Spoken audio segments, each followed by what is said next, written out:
অঙ্কিতা বিয়ে করে তার মহল শ্বশুরবাড়িতে আসে। শ্বশুরবাড়িতে অঙ্কিতার কোনো অভাব নেই। সেখানে বড় বড় ঘর, 10টা 5টা কাজের দিদি, এমনকি অত্যাধুনিক জিনিসপত্র সবকিছুই আছে। শ্বশুরবাড়িতে এসে অঙ্কিতা এত সুখ স্বাচ্ছন্দ্য পাবে সে স্বপ্নেও কল্পনা করতে পারেনি। এমনকি শ্বশুরবাড়িতে যাওয়ার পরের দিনই অঙ্কিতার শুভ জন্মদিন, তাই সে ভীষণই খুশি। এই প্রথমবার বিয়ের পর তার মহল সমান শ্বশুরবাড়িতে জন্মদিনের অনুষ্ঠান পালন হবে।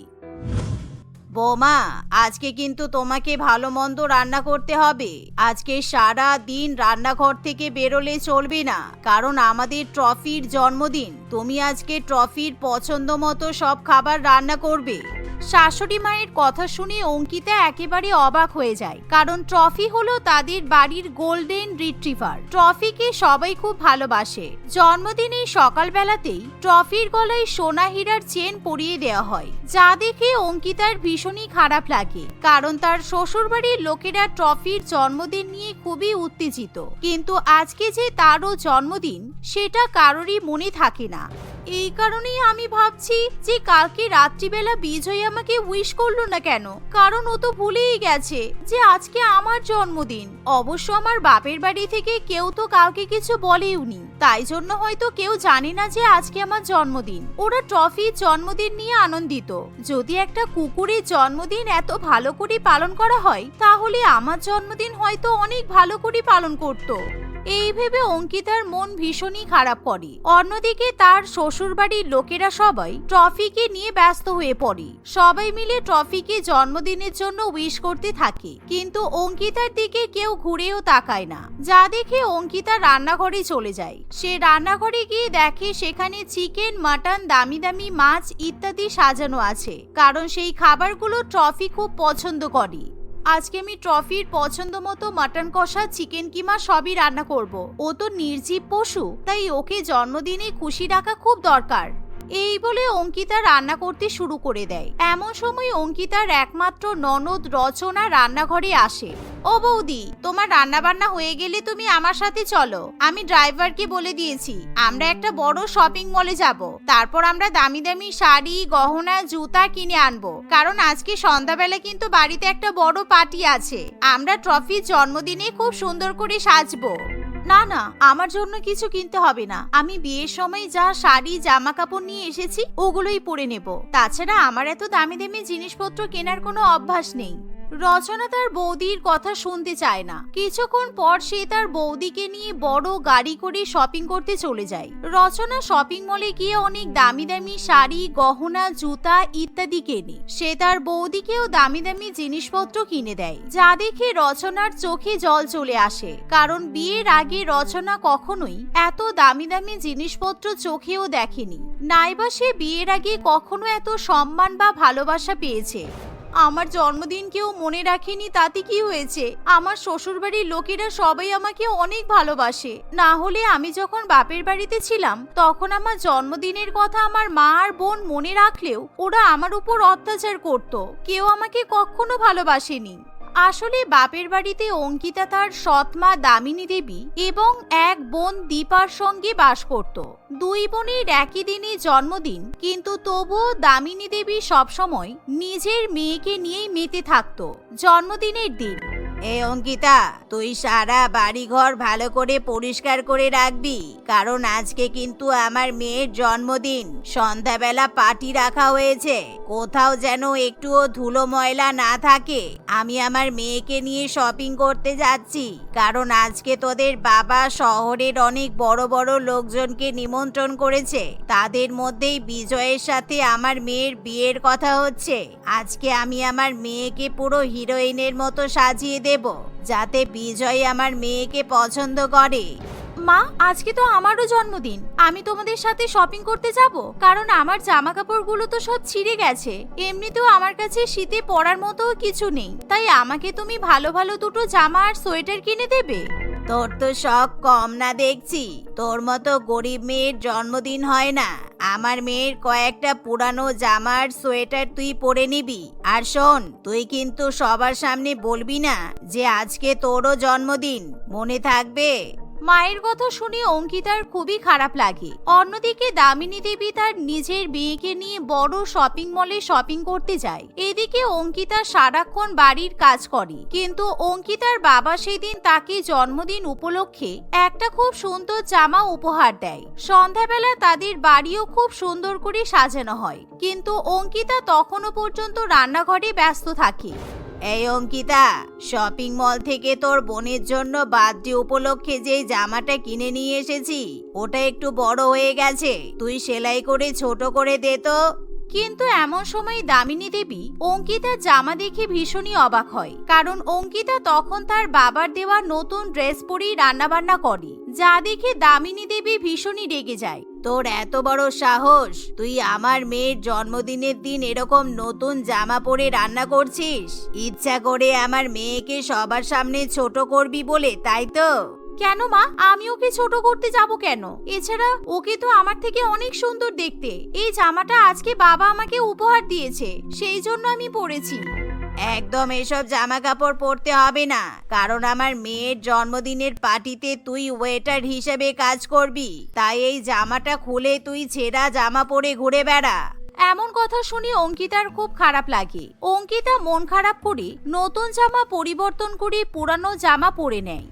সেই সাথে তার বোনের নতুন জামা সেলাই করে দেয়। সন্ধ্যাবেলা যখন জন্মদিনের পার্টি শুরু হয়, তখন বিজয়ের পরিবার সেখানে এসে দীপার বদলে অঙ্কিতাকে দেখে পছন্দ করে, যা দেখে অঙ্কিতার সৎমা এবং বোন একেবারে জ্বলে পুড়ে ওঠে। কিন্তু অঙ্কিতার বাবা খুবই খুশি হয়, তাই সে কিছুতেই দেরি করতে চায় না। খুব তাড়াতাড়ি অঙ্কিতার সাথে বিজয়ের ধুমধাম করে বিয়ে হয়ে যায়। বিয়ের পর মহল শ্বশুরবাড়িতে আসার পর অঙ্কিতার জীবনে কোনো কষ্ট নেই ঠিকই, কিন্তু এখানে এসেও তার জন্মদিনের জন্য কারোর মধ্যে কোনো উৎসাহ নেই দেখে তার খুব খারাপ লাগে। কিছুক্ষণ পর অঙ্কিতা এবং রচনা শপিং করে বাড়িতে ফিরে আসে। ইতিমধ্যে বড় বড় পার্লার থেকে hair stylist, dress designer, makeup artist চলে আসে। বোমা, আমি শহর থেকে বড় বড় ডিজাইনারদের ডেকে নিয়েছি, আজকে আমরা এদের কাছ থেকেই সাজবো। এই ডিজাইনাররা আমাদের সবকিছু স্টাইলিং করে দেবে। অঙ্কিতা এই শুনে একেবারে অবাক হয়ে যায়, কারণ সে কখনো এরকম ব্যবস্থাপনা দেখেনি। সন্ধ্যা হওয়ার আগেই অঙ্কিতাকে একেবারে রাজপ্রাসাদের মহারানীর মতো সাজিয়ে দেওয়া হয়। তার শ্বশুরবাড়ির লোকেরাও খুব সুন্দর করে সাজগোজ করে। অঙ্কিতা যখন তার মহল সমান শ্বশুরবাড়ির 3 তলা থেকে 1 তলায় নেমে আসে, তখন সে দেখে যে চারিদিকে তার খুব সুন্দর সুন্দর ফটো দিয়ে সাজানো হয়েছে, এমনকি বড় করে লেখা আছে হ্যাপি বার্থডে অঙ্কিতা। অঙ্কিতা যা দেখে একেবারে আকাশ থেকে পড়ে। আপনারা জানেন আজকে আমার জন্মদিন? আমি তো ভাবছিলাম আপনারা সবকিছু ট্রফি জন্মদিন উপলক্ষে করছিলেন, কিন্তু আমি তো ভাবতেই পারছি না যে আমার জন্মদিন উপলক্ষে আপনারা এত কিছু ব্যবস্থা করতে পারেন। তোমার মনে আছে বৌমা, বিয়ের পর শ্বশুর বাড়িতে এসে তোমাকে সোশ্যাল মিডিয়া খুলে দেওয়া হয়েছিল? সেই সময় তোমার সাথে গল্প করতে করতে আমার মেয়ে তোমার জন্মদিনের তারিখটা জেনে নিয়েছিল। তোমার হয়তো মনে নেই, কিন্তু আমাদের তোমার জন্মদিনের কথা খুব ভালো মতো মনে আছে। এবার শ্বশুর বাড়িতে তোমার প্রথম জন্মদিন, আমরা কি করে ভুলে যেতে পারি? ধীরে ধীরে সমস্ত আত্মীয় স্বজন আসতে শুরু করে। দামিনী দেবী এবং দীপাও সেখানে এসে উপস্থিত হয়, কিন্তু তারা অঙ্কিতার জন্মদিন উপলক্ষে এরকম রাজশাহী আয়োজন দেখে একেবারে জ্বলে ওঠে। এমনকি তাকে তার শ্বশুরবাড়ির লোকেরা সোনা, হীরা, রূপা ইত্যাদি দিয়ে সাজিয়ে দেয়। আমার একদমই এই আদিক্ষেতাগুলো পছন্দ হচ্ছে না। এই গরিব মেয়েটাকে কিভাবে শিক্ষা দিতে হয় আমি খুব ভালো করেই জানি। বদমাইশ মেয়ে একটা। এই জায়গাটা আমার মেয়ের পাওয়ার কথা, কিন্তু তা নয়। এখন এই গরিব মেয়েটা এত সুখ স্বাচ্ছন্দ্য ভোগ করছে। এই বলে দামিনী দেবী তার মেয়েকে নিয়ে 2 তলায় চলে যায়। সে দেখে যে ঝাড়বাতির একটা মোটা দড়ি 2 তলার উপর বাঁধা আছে।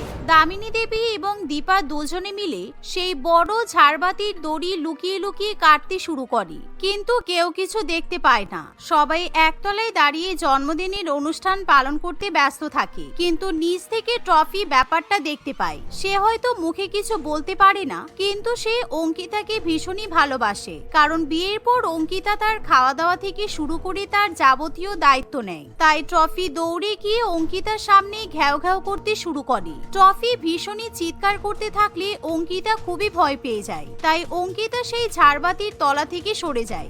এমন সময় সেই ঝাড়বাতি এসে ট্রফির গায়ে পড়ে। জন্মদিনে উপস্থিত সকলে এই দৃশ্য দেখে ভীষণই ভয় পেয়ে যায়। অঙ্কিতার শ্বশুরবাড়ির লোকেরা তাড়াতাড়ি অ্যাম্বুলেন্স ডেকে নিয়ে আসে আর ট্রফিকে একটা ডগ হাসপাতালে নিয়ে যাওয়া হয়। সেখানে ট্রফির চিকিৎসা শুরু হয়।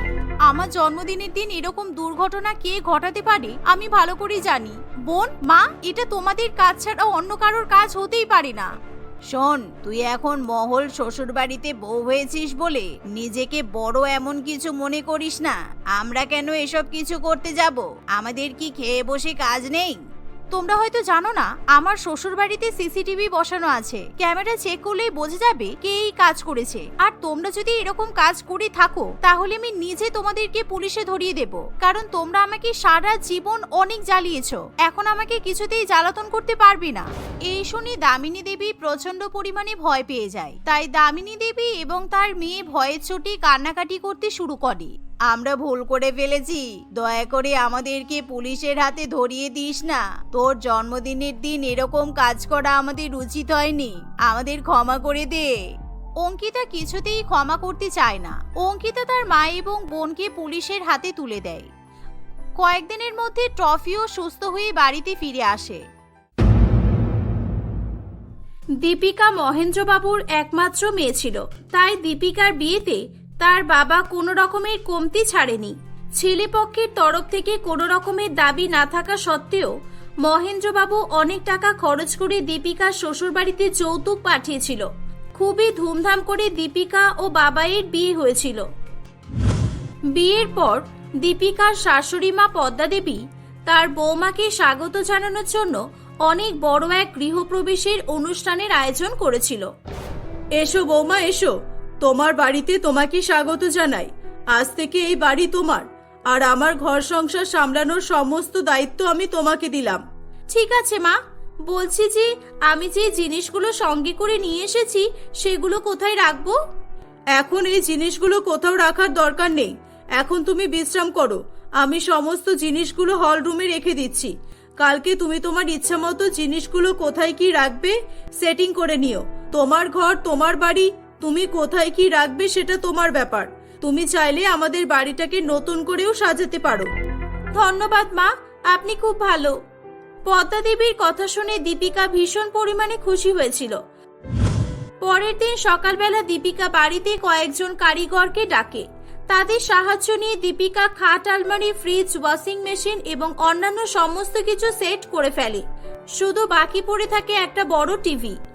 ম্যাডাম, এই টিভিটা কোথায় লাগাতে হবে? আপনাদের বাড়িতে তো লাগানোর মতো জায়গাই দেখতে পাচ্ছি না। আরে জায়গা নেই, আপনি এত চাপ নিচ্ছেন কেন? জায়গা তো আমি আপনাকে করে দেব। আমি এই টিভিটা আমার রান্নাঘরে সেট করব। আসুন, টিভিটা নিয়ে রান্নাঘরে আসুন। দীপিকার কথা শুনে কারিগর ভীষণ পরিমাণে অবাক হয়। তারা টিভিটা নিয়ে দীপিকার সঙ্গে রান্নাঘরের দিকে যাচ্ছিল, তখন সেখানে দীপিকার শাশুড়ি মা পদ্মা দেবী আসে। কি হলো বৌমা, তুমি টিভিটা নিয়ে কোথায় যাচ্ছ? ওদিকে তো কিছু নেই, ওদিকে আমাদের রান্নাঘর আছে। হ্যাঁ মা, আমি জানি তো। আর আমরা তো টিভিটা নিয়ে রান্নাঘরেই যাচ্ছি, কারণ টিভিটা আমি রান্নাঘরেই লাগাবো। তোমার কি মাথা খারাপ হয়ে গেছে?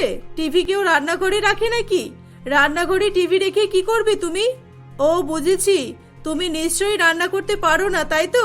আর আমরা যাতে এটা বুঝতে না পারি সেই জন্য তুমি রান্নাঘরে টিভি রাখবে বলছো, যাতে তুমি টিভির কুকিং শো দেখে রান্না করতে পারো, তাই না? না মা, একদমই নয়। আপনার ধারণা একেবারে ভুল। আমি তো খুব ভালো রান্না করতে পারি। আমার হাতে রান্না একবার যে খাবে সে আঙুল চাটতে বাধ্য হবে। এটার অন্য একটা কারণ আছে মা। অন্য কারণ? অন্য আবার কি কারণ আছে শুনি? আসলে আমি টিভি দেখতে খুব ভালোবাসি। আমি যখন বাড়িতে থাকতাম আমি সবসময় টিভি দেখতাম, কিন্তু এখন তো আমি শ্বশুর বাড়িতে চলে এসেছি। এখন তো আমি বেশি টিভি দেখার সুযোগ পাবো না।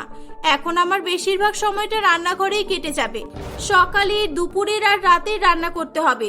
তাই জন্য আমি টিভিটা রান্নাঘরেই রাখছি, যাতে আমি টিভি দেখতে দেখতে রান্না করতে পারি।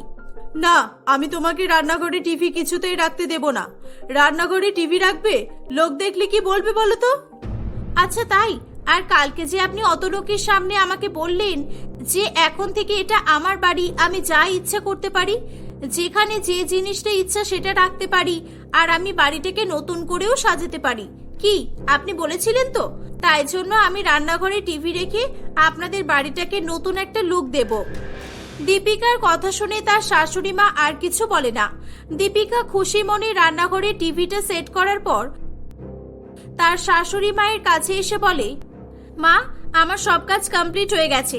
আজকে তো এই বাড়িতে আমার প্রথম রান্না, আমি তাহলে রান্নাটা ঝটপট সেরে ফেলি। আরে বাহ, আমার বৌমাটা তো দেখছি বেশ ভালোই কাজের দিকে এগিয়ে আছে। আমি বেকার বেকার রান্নাঘরে টিভি রাখতে বারণ করছিলাম। রান্নাঘরে টিভি রাখার পর এ যদি সব কাজ ভালোভাবে করে তাহলে আমার অসুবিধা কি? হ্যাঁ বৌমা, কোনো অসুবিধা নেই, যাও তুমি রান্না করে নাও। দীপিকা তার শাশুড়ি মায়ের কথা শুনে রান্নাঘরে চলে যায়। সে রান্নাঘরে এসে গ্যাস ওভেন চালানোর আগে টিভি চালিয়ে নেয়। সে টিভি দেখতে দেখতে পায়েস রান্না শুরু করে। টিভিতে তখন তার পছন্দের সিরিয়াল চলছিল। আসলে দীপিকা সিরিয়ালের প্রতি প্রচন্ড পরিমাণে অ্যাডিক্টেড ছিল, তাই তার মনোযোগ শুধুমাত্র সিরিয়ালের দিকেই ছিল। আর ঠিক সেই জন্যই সে পায়েসে চিনির বদলে নুন দিয়ে দেয়। কিছুক্ষণ পর সে পায়েস বানিয়ে তার বর এবং শাশুড়ি মাকে খেতে দেয়। এই নাও আমার প্রথম রান্নার পায়েস। আমি জানি পায়েসটা খেতে খুব ভালো হয়েছে, তবু আমি তোমাদের মুখ থেকে প্রশংসা শুনতে চাই। দীপিকার কথা শুনে তার শাশুড়ি মা এবং বর দুজনেই পায়েস খেতে শুরু করে, কিন্তু মাত্র একবার পায়েস মুখে দেওয়ার পরই তারা দুজনেই মুখ থেকে পায়েস উগড়ে ফেলে দেয়। ইসছি, কি বানিয়েছো এটা তুমি? কি খাবার এটা? বৌমা, তুমি পায়েসে চিনির বদলে নুন দিয়েছো কেন? আর এত বেশি নুন দিয়েছো, খাওয়াই যাচ্ছে না। কি বলছেন কি? আমি পায়েসে চিনির বদলে নুন দিয়েছি? এ বাবা, তাহলে হয়তো ভুল করে আমি নুন দিয়ে ফেলেছি।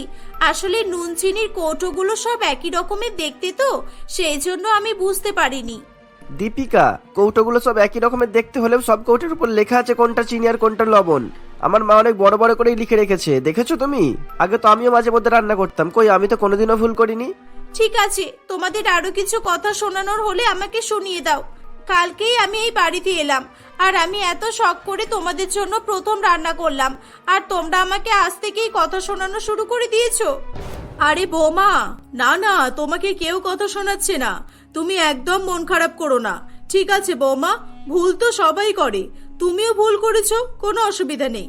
তুমি চাও সকাল থেকে উঠে অনেক কাজ করেছো, তোমার ঘরে গিয়ে আরাম করো। না না, আমি আরাম করব না, আমি এখন রান্না করে যাচ্ছি। দুপুরের রান্নাটা করতে হবে তো। হ্যাঁ, সে তো করবে, কিন্তু এখন কেন? এখন তো সকাল 9টা বাজে। তুমি কিছুক্ষণ রেস্ট করার পর রান্না করবে। এত তাড়াতাড়ি রান্না করে কি হবে? না না, আমি কোনো কাজ ফেলে রাখতে পছন্দ করি না, আর আমি সব কাজ নিখুঁতভাবে করি, তো সেই জন্য কাজ করতেও আমার সময় লাগে। আর বিশেষ করে রান্না করতে আমি সময় নিয়ে আস্তে আস্তে ধীরে সুস্থে রান্না করি, আর তাই জন্যই তো আমার হাতের রান্না এত ভালো হয়। হ্যাঁ, তোমার হাতের রান্না এত ভালো হয় যে মানুষ খেতেই পারে না। কি বললে তুমি? এই বাবাই, মুখটা বন্ধ করে রাখ। কিছু না বৌমা, যাও তুমি রান্নাঘরে যাও। দীপিকা আবার রান্নাঘরে এসে টিভি চালিয়ে সিরিয়াল দেখতে দেখতে রান্না করতে শুরু করে। তখন সেখানে তার এক প্রতিবেশী কমলিকা আসে। কি ব্যাপার গো দিদি? বৌমা আসার পর থেকে তোমার তো সব চিন্তাই দূর হয়ে গেছে মনে হচ্ছে। সংসারের কোনো কাজকর্ম করতে হচ্ছে না, বেশ আরামে বসে আছো। তোমার বৌমা কোথায় বলো? আমার বৌমা রান্নাঘরে আছে। কেন, তোমার কোনো কাজ ছিল নাকি? ওরে বাবা রে, শ্বশুর বাড়িতে আসার পর প্রথম দিনই তোমার বৌমা রান্নাঘরে চলে গেছে? বাহ দিদি, তুমি তো বেশ ভাগ্য করে বৌমা পেয়েছো। তোমার বৌমা প্রথম দিন থেকেই রান্না করা শুরু করে দিয়েছে, আর আমি পেয়েছি একটা কুড়ে বৌমা। বিয়ের 1 মাস পর রান্নাঘরে পা রেখেছিল। সত্যি তোমার ভাগ্যটা খুব ভালো। এবার আমি তোমাকে কি করে বলি যে আমার মতো অন্য বাড়ির বউদের রান্নাঘরে তো আর টিভি নেই। আমার বৌমা রান্নাঘরে আছে কেন সেটা আমি ভালো করে বুঝতে পারছি। আচ্ছা ঠিক আছে, আমি এবার আসি। তোমার বৌমার সঙ্গে পরে দেখা করে নেব। বৌমা রান্না করছে, আর ডিস্টার্ব করব না। এই বলে কমলিকা সেখান থেকে চলে যায়। ওদিকে দীপিকা রান্না করার সময় মন দিয়ে টিভি দেখতে থাকে, আর তাই জন্য সে ভাত তরকারি সবজি সমস্ত কিছু পুড়িয়ে ফেলে। এবার কি হবে? সিরিয়াল দেখতে গিয়ে আমি তো ভাত তরকারি সমস্ত কিছু পুড়িয়ে ফেলেছি। সকালবেলা পায়েসে চিনির বদলে নুন দিয়েছি, আর এখন যদি দেখে আমি সব খাবার পুড়িয়ে ফেলেছি তাহলে তো আমি খুব বকা খাবো। আমাকে কিছু একটা করতে হবে। হ্যাঁ, আইডিয়া। দীপিকা মনে মনে একটা প্ল্যান করে পুড়ে যাওয়া সমস্ত খাবার প্লেটে সাজিয়ে নিয়ে আসে। এই নাও, আমি তোমাদের জন্য স্পেশাল রান্না করেছি। আমি আজকে ইউনিক একটা রেসিপি ট্রাই করেছি। তোমাদের জন্য আমি ব্ল্যাক ফুড তৈরি করেছি। কালো ভাত, কালো তরকারি, কালো চিকেন, কালো রুটি, সবকিছু কালো। দীপিকার কথা শুনে তার বর এবং শাশুড়ি মা অবাক হয়ে যায়। কালো খাবার রান্না করেছো মানে? এই খাবারগুলোকে তো দেখে মনে হচ্ছে এগুলো সব পুড়ে গেছে। এটা আবার কি ধরনের রেসিপি? এরকম খাবার তো আগে কখনো দেখিনি। হ্যাঁ, কারণ এই খাবারটা তো ইউনিক। আপনি আগে দেখবেন কিভাবে। আর এই খাবারগুলো পুড়ে যায়নি, এটাই তো ট্যালেন্ট আমার। খাবারগুলো পুড়ে যায়নি, কিন্তু দেখতে মনে হচ্ছে পুড়ে গেছে। আসলে কিন্তু পুড়ে যায়নি। এরকম একটা লুক ক্রিয়েট করা হয়েছে যে সবাই যাতে দেখে মনে করে পুড়ে গেছে। হে হে হে। আপনারা খেয়ে দেখুন না, খুব ভালো খেতে হয়েছে। চলো মা, উপরওয়ালার নাম করে একবার খেয়েই দেখি না। দীপিকা যখন বলছে ভালো খেতে হবে নিশ্চয়ই। এই বলে বাবাই এবং তার মা খাবার খেতে শুরু করে। কিন্তু সকালবেলার মতো এবারও তারা খাবার খেতে পারে না। ছি ছি ছি, তুমি বললে এই খাবারগুলো পুড়ে যায়নি। খাবারগুলো থেকে পুড়ে যাওয়ার গন্ধ বের হচ্ছে। সেই সঙ্গে খাবারগুলো সবই তেতো। এই খাবারগুলো আমাদের পক্ষে খাওয়া সম্ভব নয়। যাও, এগুলো তুমিই খেয়ে নাও। এই বলে রাগ করে তারা খাবার না খেয়ে সেখান থেকে উঠে চলে যায়। এরকম ভাবেই সময় কাটছিল। দীপিকা প্রত্যেক দিনই রান্না করতে করতে কোনো না কোনো ভুল করেই ফেলতো। একদিন অফিস যাওয়ার সময় বাবাই বলে, দীপিকা কোথায় আছো তুমি? দীপিকা, তাড়াতাড়ি আমার লাঞ্চ বক্সটা দাও, দেরি হয়ে গেছে, আমি বেরিয়ে যাচ্ছি, তাড়াতাড়ি দাও। দীপিকা তাড়াতাড়ি করে রান্নাঘর থেকে বাবাইয়ের জন্য লাঞ্চ বক্স নিয়ে আসে। এই নাও, তোমার লাঞ্চ বক্সটা নিয়ে যাও। পেট ভরে খাবার খেয়ে নেবে কিন্তু। আজকে আমি রান্না করতে কোনো ভুল করিনি। আর আজকের খাবারগুলো আমি টেস্ট করেছি, সব কটাই খুব ভালো হয়েছে। টিফিন বক্স ফাঁকা করে নিয়েই বাড়ি ফিরবে কিন্তু। হ্যাঁ। বাবাই টিফিন বক্স নিয়ে অফিসের জন্য বেরিয়ে যায়। সন্ধেবেলা বাবাই খুবই রাগান্বিত অবস্থায় বাড়ি ফিরে আসে। মা, দীপিকা কোথায় বলো তো? তোর বউ কোথায় থাকে তুই জানিস না? রান্নাঘরে আছে। তোর বউ তো রান্নাঘরটাকেই নিজের থাকার ঘর মনে করে। সকাল থেকে রাত পর্যন্ত ওর রান্নাঘরেই কেটে যায়। দাঁড়া, ডাকছি। বৌমা, ও বৌমা, একবার এদিকে এসো তো। কি হলো কি? আপনারা এতবার করে ডাকছেন কেন আমাকে? উফ, কত ভালো সিরিয়াল চলছিল। বউ পালালো জানালা দিয়ে। কত ভালো সিন চলছিল, আপনাদের জন্য মিস হয়ে গেল। তোমাকে সিরিয়ালের গল্প শোনানোর জন্য ডাকিনি আমি। সকালবেলা তুমি যে আমাকে টিফিন বক্সটা দিয়েছিলে, টিফিন বক্সে খাবার ছিল কোনো? তুমি যে বললে আমাকে তুমি অনেক টেস্টি খাবার রান্না করেছো, তাহলে খাবারগুলো টিফিনে ভরোনি কেন? আমাকে খালি টিফিন কেন দিয়েছিলে? এ বাবা, সরি গো বাবাই। আসলে আমি সত্যি সত্যি টেস্টি খাবার রান্না করেছিলাম, কিন্তু আমি খাবারগুলো যে টিফিনে প্যাক করিনি সেটা আমার মনে ছিল না। আমাকে ক্ষমা করে দাও। চুপ করো। আজকে তোমার জন্য আমি অফিসের সবার সামনে অপমানিত হলাম। আজকে আমার বস আমার কাছে এসে বলছিল যে তোমার হাতে রান্না খাবে, আর আমি বসের সামনে খালি টিফিন খুললাম। তুমি জানো আমার কতটা ইনসাল্ট হয়েছে? বাবাই, একদিক থেকে তোর ভালোই হয়েছে। তোর বস অন্তত তোর বউয়ের হাতের খাবার খাওয়ার সুযোগ পায়নি। এমনিও তোর বউয়ের হাতে রান্না কি খাওয়া যায় বলতো? ভাত পুড়ে যায়, সবজি পুড়ে যায়, নুন বেশি, ঝাল বেশি। টিভি দেখতে দেখতে রান্না করলে কি আর হবে? অনেক হয়েছে, আর নয়। দীপিকা, তুমি রান্নাঘর থেকে তোমার টিভিটা খুলে নাও, কারণ আজ থেকে তুমি রান্নাঘরে যাবে না। তোমার রান্না করার কোনো ইচ্ছা থাকে না যখন শুধুমাত্র টিভি দেখার জন্য তুমি রান্নাঘরে যাও কেন? আর তাছাড়া এরকম রান্না করারই বা কি দরকার? আজ থেকে আমি তোমার হাতে রান্না খাবো না। মা, কাল থেকে তুমি আমার জন্য রান্না করবে। না, এমন বলো না বাবাই। আমি আর এরকম করব না। আমার ভুল হয়ে গেছে। আমাকে ক্ষমা করে দাও। আমি রান্নাঘর থেকে টিভিটা বের করে দিচ্ছি। আমি এবার রান্না করার সময় রান্না করব, আর টিভি দেখার সময় টিভি দেখব। প্লিজ এমন করো না। দীপিকার কথা শুনে তারা তাকে ক্ষমা করে দেয়। দীপিকা সেদিনই রান্নাঘর থেকে টিভিটা বাইরে বের করে দেয়। তারপর থেকে তার হাতে রান্না খেয়ে তার পরিবার প্রশংসা না করে থাকতে পারত না। এরকম ভাবেই দীপিকা তার পরিবারের সাথে হাসি খুশি বসবাস করতে থাকে।